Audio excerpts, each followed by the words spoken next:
magandang hapon po sa ating lahat mga kabayan.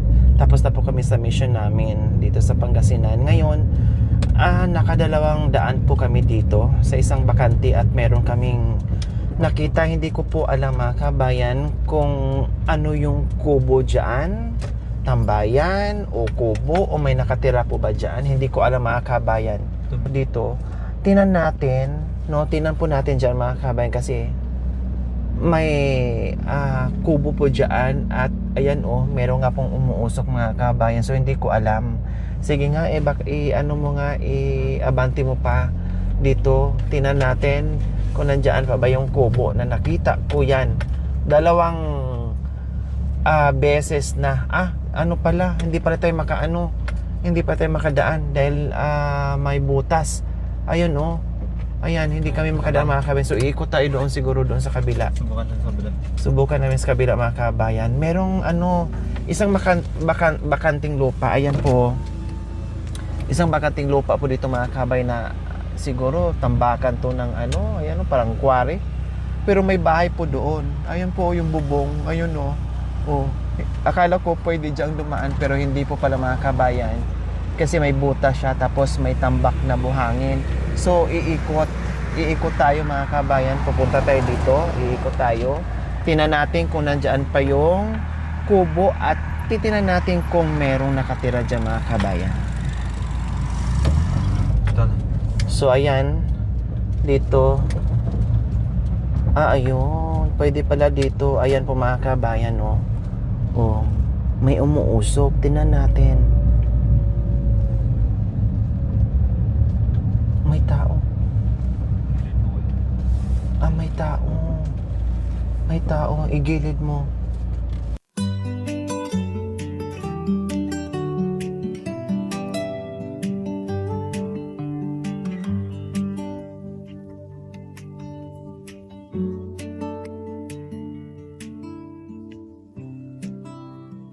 Oh my God, mga kababayan. Si Kuya Michael. Bakit dito sila nakatira mga kabayan? Anong nangyari?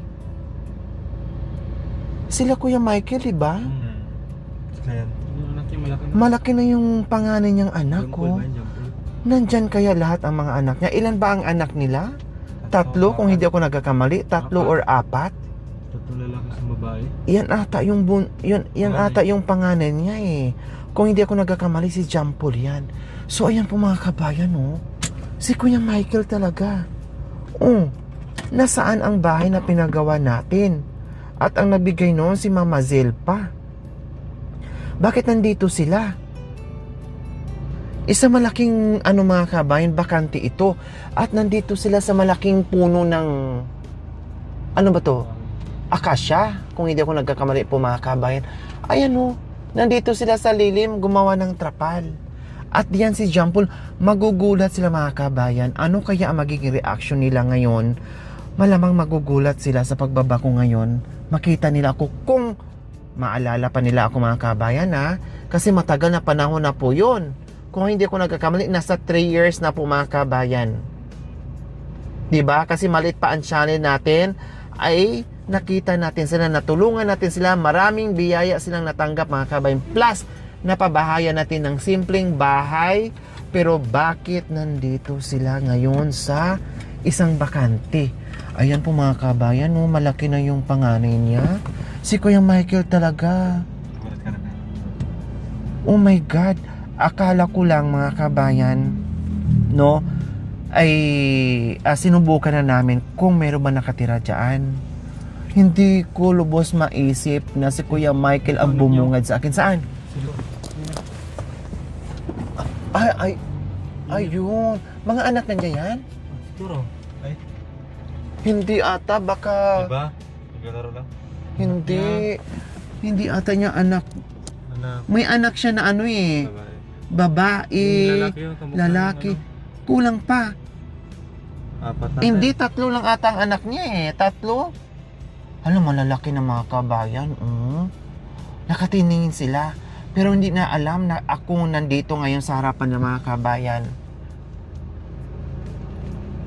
Diyos ko, ano nangyari, no? Marami ngayong, para tuloy akong walang ganang bumaba, mga kabayan. Nagulat ako, para ako napanghinaan ng loob, Wait. no? Na hindi ko alam kung anong gagawin ko at saan ako magsisimula. Na nagulat ako, tumambad sa akin yung mukha ni Kuya Michael na hindi ko inasahan ito, mga kabayan.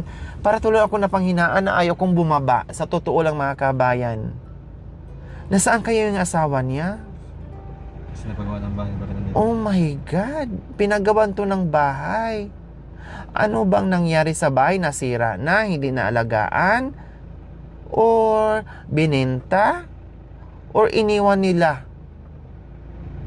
Malamang to, mga kabayan, no? Parang dito na talaga sila tumira. At delikado to sa kanila pag bumagyo. Pag nalaman na may-ari na dito sila nakatira sa bakante. Mukhang gawin pa naman oh. 'Di ba? Tapos pag ginamit na yan ng may-ari, o sige, binigyan sila ng konsiderasyon habang hindi ko ginagamit yan or hindi ko pa patayuan ng establishment yan, sige, or hindi ko pa nabenta, sige, dyan muna kayo. No? Dyan muna kayo. Pero paano, saan sila pupunta kapag ginamit na ng may-ari? Anong makabayan, no? Parang nabigla ako sa hapong ito, mga kabayan, na hindi ko inaasahan na mukha Kuya Michael yung tumambad sa akin. At subukan ko nga, mga kabayan, subukan ko ngang babain at kausapin, no? Pero ayaw ko sana, mga kabayan, kasi sabi ko nga, nabigyan na namin ito ng bahay, marami na ring tulong na nabigay dito. Sa time pa ni Mama Zel, maliit pa ang channel natin, pero bakit nandito sila? Nakakaawa yung mga bata. Ano kayo nangyari sa mga bata? Kumusta kaya sila? Kasi nagsilakihan na sila. Pero nakikita ko may mga kalakal. Oh, ang daming karton. At meron silang bike na may sidecar po, mga kabayan. No? Meron silang bike. Siguro dyan, yan ang hinahakutan nila ng kalakal or nangangalakal siguro sila sa araw. Kasi si Kuya Michael ang trabaho noon pa man, bago namin sila magtagpuan, maliliit pa ang mga bata nila. Tapos sakay-sakay sa pedal, no, na mamasada. Tapos minsan ay nangangalakal kasama ang mga anak niya, kasama ang asawa, maliliit. Minsan doon sila sa plaza nakatambay, nangihingi yung mga bata. Pero nung natagpuan natin, no, natigil yon dahil sustentado, maraming nagbigay, napabahayan. Tapos kinuha ko rin sila noon, mga kabayan, kung naalala nyo kay Kuya Ronald, di ba? Naalala nyo po si Kuya Ronald na tinira ko sa isang apartment at ang nagbantay sa isang malaking bahay, ha? Diyos ko, libre sila lahat doon, may sweldo pa. Sila ang nagbantay, inabot din sila ng ilang buwan doon, mga kabayan. Kailang ay hindi naging maganda yung resulta sa pagbantay nila doon kay Kuya Ronald. Hanggat bumalik sila sa bahay nila at bumalik sila sa dati nilang nakasanayan na magtrabaho, mga lakal. Pero hindi ko akalain ay nandito na sila ngayon, nakiki-squat na sila ngayon dito. Ako nagulat. Magugulat din kaya siya? Kilala pa kaya ako ni Kuya Michael? Tara, mga kabayan, babain po natin. So ayan po, mga kabayan, bababa na ako.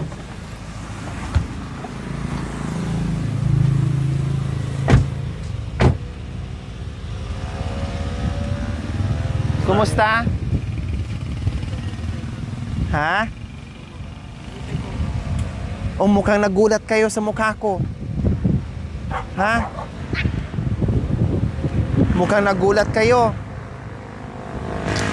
Michael, nagulat ako sa inyo.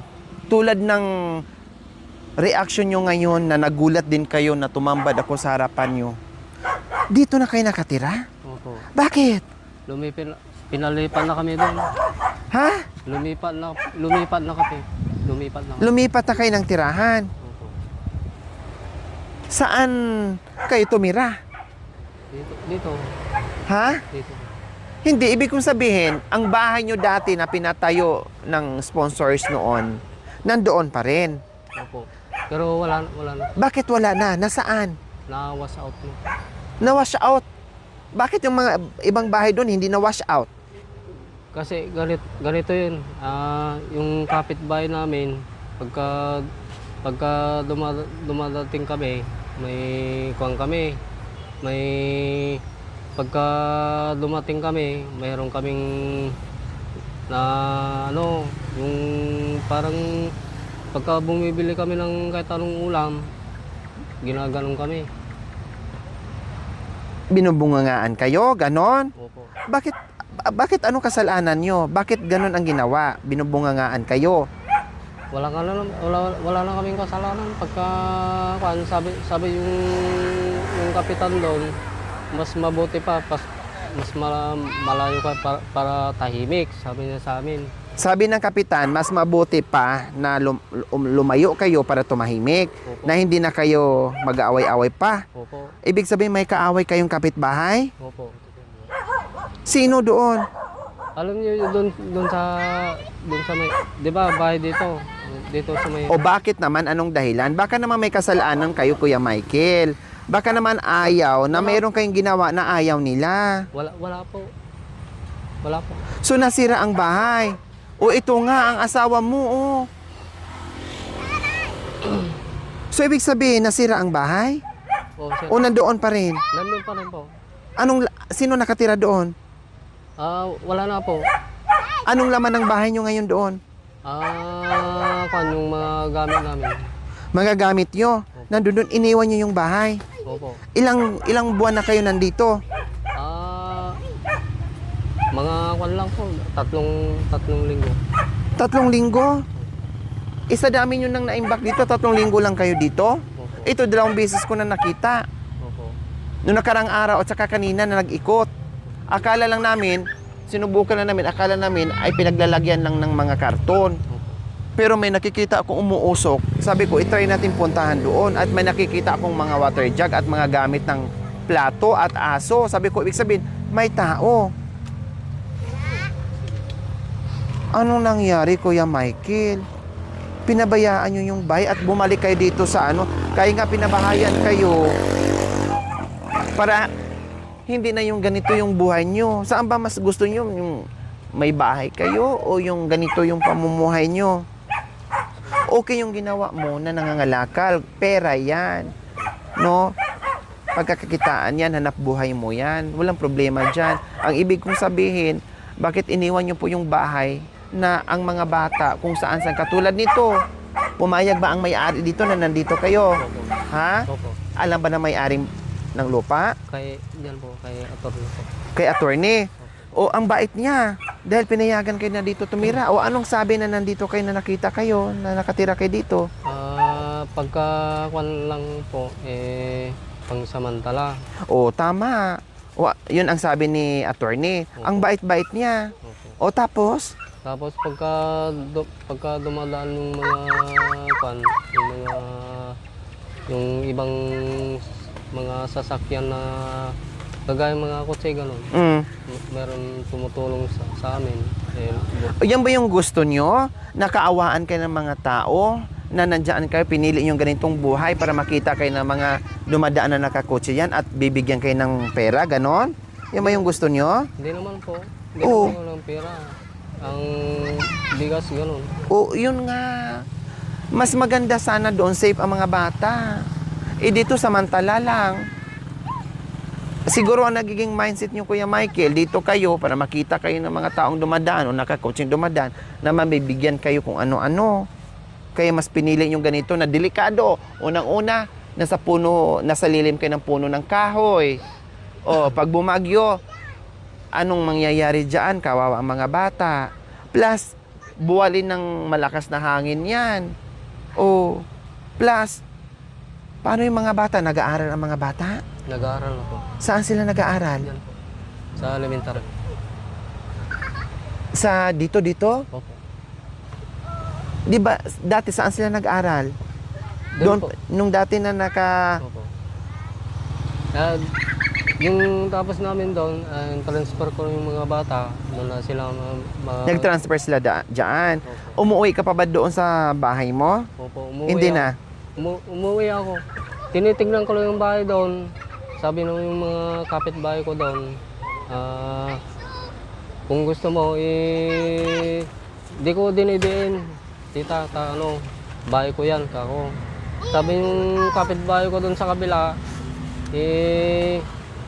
yung mama niya yung isa, pagka dumating ako, ginaganon ako.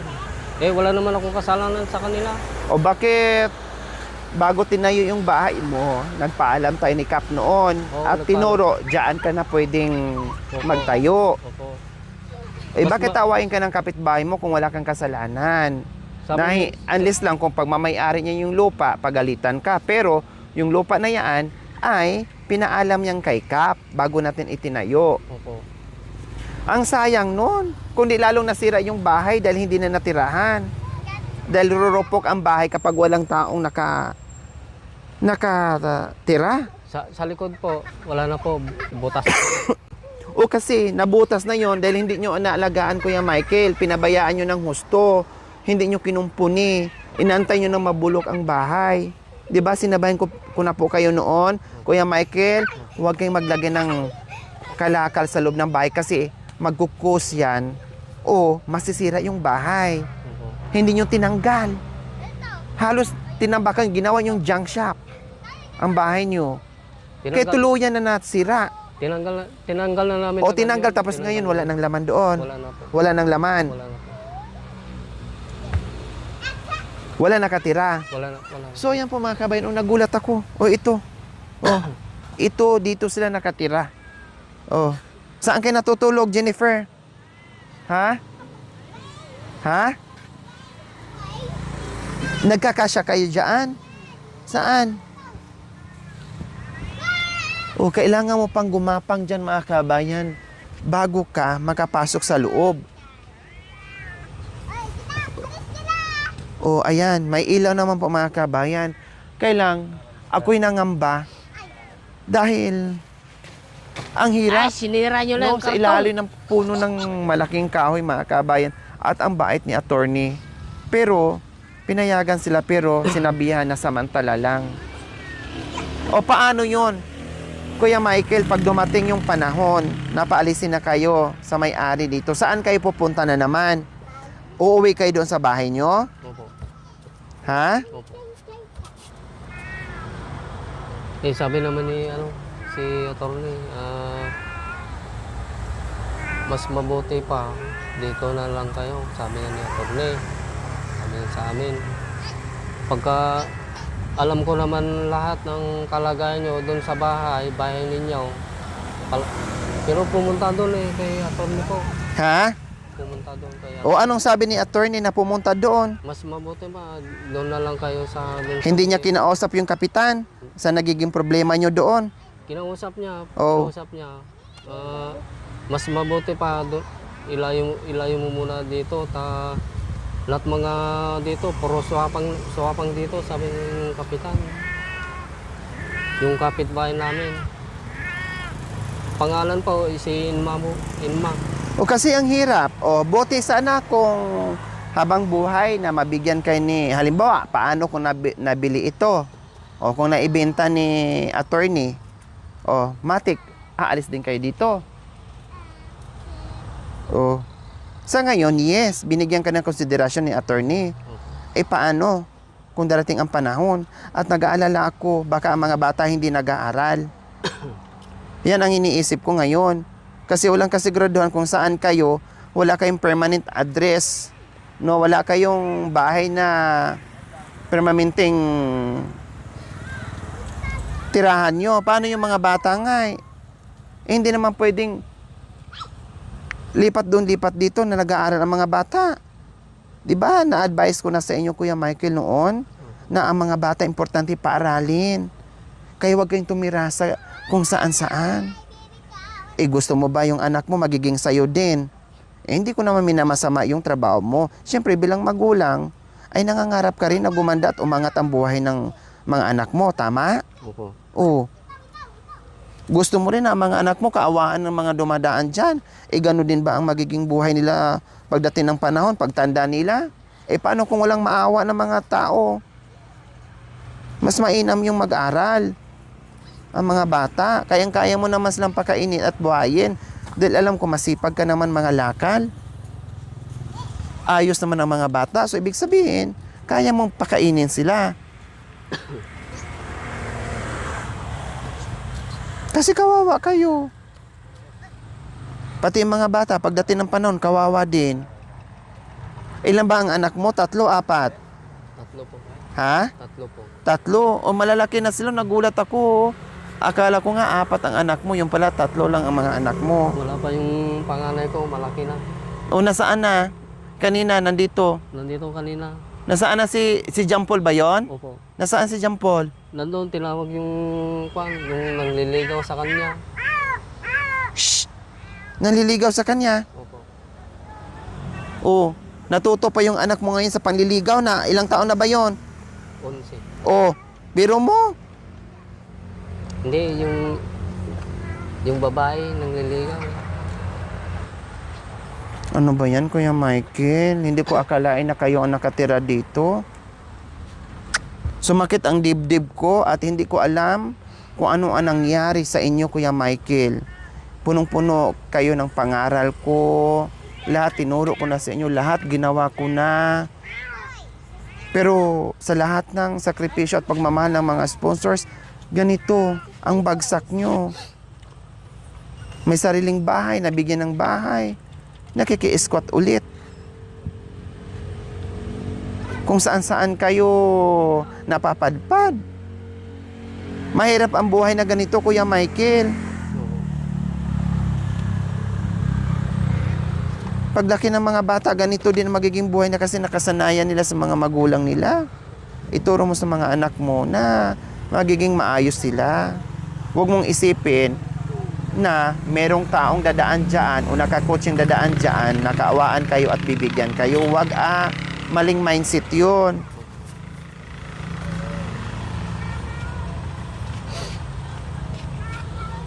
Huwag kayong aasa sa awa. Huwag kayong mabuhay sa awa lang.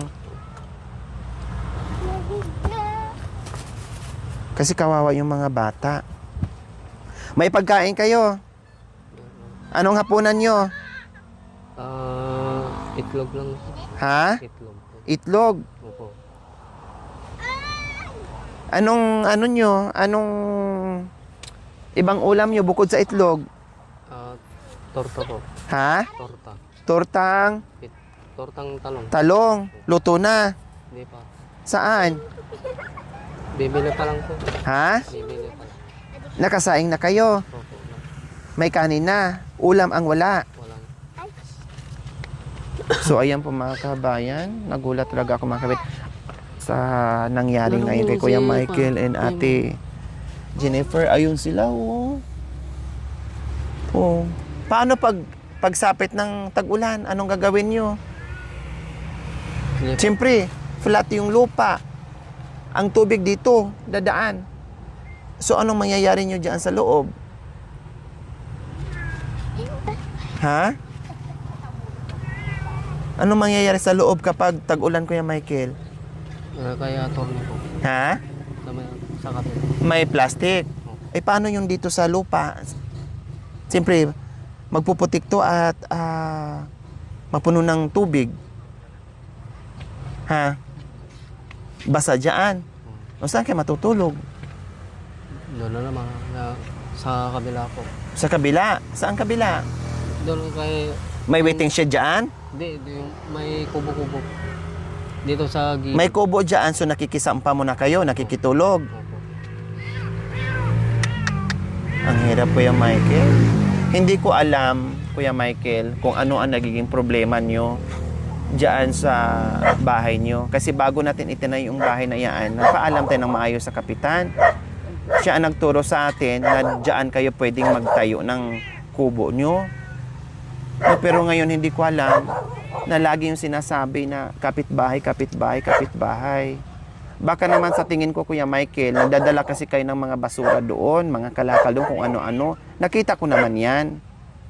Baka, syempre, ang kapitbahay, siguro gustong manatiling malinis ang kapaligiran. Mga kapitbahay mo doon, may mga anak sila, nangangamoy yung basura o kalakal, tinatambak nyo doon. Yan ang ano ko ha, yun ang naisip ko ngayon na naging problema. Kasi nakita ko naman talaga, loob at labas ng bahay nyo, puro kalakal. Tapos yung iba, basura na. So siyempre, bilang isang kapitbahay, kung maamoy, magre-react talaga. Kung hindi nyo naayos, talagang magbubunga nga, mapapagalitan kayo. Kahit ako, sabihin ko, sinaway na kita kahapon na huwag kayo magdala na basura kasi nangangamoy dyan. Tapos ginawa nyo na naman, nagbitbit na naman kayo. Di ba sabi ko sa'yo noon, kuya, yung mga kalakal nyo, huwag nyong ilagay sa loob ng bahay at huwag nyong itambak dyan. Mangamoy, masira, tirahan ng ahas, wala na kayong higaan. Diyos ko, biro mo mga kabayan, isang dangkal na lang ang dalawang dangkal na lang ang natira mga kabayan. Daanan na lang talaga. Kalakal, basura. Wala nang mahigaan. Ang laki noon ang lawak-lawak noon. Wala nang mahigaan kasi puro kalakal, puro basura. So hindi natin alam ang mga kapitbahay nag-react dahil sa mga bit-bit nilang basura or kalakal, baka nangamoy, baka nag-react. Isa yun sa naging dahilan kung bakit sila pinapagalitan or sinisita or pinagsasabihan. So hindi natin alam. Yan ang mga nakikita ko, isa sa mga dahilan po mga kabayan. Kaya ngayon, siyempre, naririndi na siguro sila. Kabilaan yung yaw-yaw, no? Naririndi na siguro sila. Kaya pinili nila na ganito na naman ang buhay. Mas pinili nila na ang buhay ay pa ganun-ganun na naman. At nabanggit nga sa akin ni Kuya Mike kanina na binibigyan sila. So mali talaga yung mindset na yun. No, hindi talaga magandang mindset na yung mga kabayan. Kaya nadurog ang puso ko na pagdating ko dito, pag-ikot ko sa kabila, ang mukha ni Kuya Mike tumambad sa akin. Napanghinaan ako ng loob mga kabayan. Pero mo, nabigyan natin na kahit papaano ng hindi man ganun kaganda at kakongkrito yung bahay mga kabayan kasi maliit pa ang channel natin noon. Biro mo sa time pa yun ni Mama Zel, diba? At ni Mama Lynn. Sa time pa yun, napakalit pa ng channel natin. At nabigyan natin sila kahit papaano sa gugustuhan natin na kasi sila dati nasa lansangan, kung saan sila matutulog. Dadala yung pidal kung saan sila naabutan, doon sila matulog. Kaya gumawa tayo ng paraan na mabigyan sila ng bahay. Na akala ko hanggang ngayon nandoon pa rin nakatira. Na-monitor ko sila ilang taon mga kabayan. Pero itong mga huli-huli na, siyempre hindi. Diba? At marami pa tayong dapat tulungan na ibang tao. So nagulat talaga ako mga kabayan. Thank you for watching. Don't forget to like, share, and subscribe.